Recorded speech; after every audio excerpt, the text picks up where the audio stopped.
Salam, boys. Let's get straight into it, yeah? Propaganda. What is the definition of it? Information, especially of a biased or misleading nature. Now, let's talk about the BBC.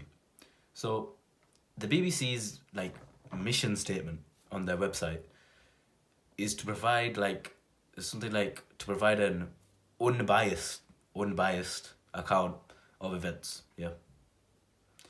Now, this is a complete bullcrap, respectively, yeah. Because every single piece of media you consume is biased. Every single piece of media you consume has an agenda and wants you to believe something. So we've defined propaganda, let's define media. Media is the plural of medium, which basically means, I kind of like to use like a lens analogy. So you have the truth right here. You have the truth.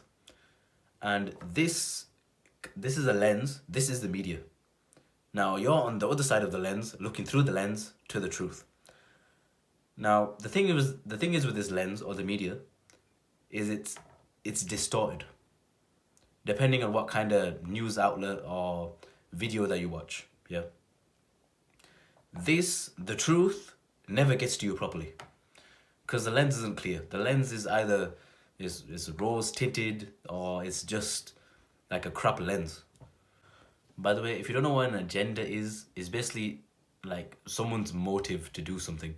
So say if they want you to believe liberalistic values, like I don't know, what's some liberalistic values, bro? Like, you know, the British values of like tolerance and democracy and all that kind of stuff.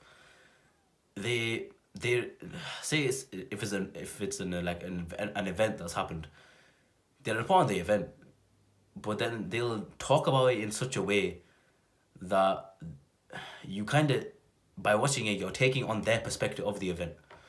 So say it's like Palestine and Israel and something like that, yeah? Depending on the outlet that you watch, the news outlet, it's gonna present it in a way where it's either pro-Palestine or pro-Israel. That's what I'm saying. It's never gonna be like in the middle as they should be, because of these like corporate overlords and the people that they own these news companies, all that. They always have an agenda that they want to push. Now, going back to the lens analogy. So there's only one truth. Yeah, there's an event that's happened and then there's one truth behind it. Now, it's really funny that there's all these media outlets reporting on the same event with only one truth. But they all have different views and perspectives and agendas that they are tied to the event. There's only one truth. So technically, there should just be one story to tell. You know what I'm saying? But it's never that way. Ever. Alright, last point. What can you practically do about this, yeah? Every single piece of media that you consume, like, this goes for everything, man. I'm telling you, like every single YouTube video that you watch, every single news article that you read, every single news show that you watch, have a bit of skepticism behind it, yeah? Don't believe it fully straight away, because that's kind of a brain dead way of looking at you. You're a sheep at that point, to be honest. The depth that this thing goes is insane. Like, some people will watch these news outlets say about the Uyghur Muslims in China, yeah? They'll read about it or they'll watch a video on it and they'll be like, oh yeah, this is totally justified. Like, kill them because they're terrorists or something. And then you have the complete opposite perspective of that. This is ethnic cleansing. This is genocide. This shouldn't be happening. That's the extent to which this goes.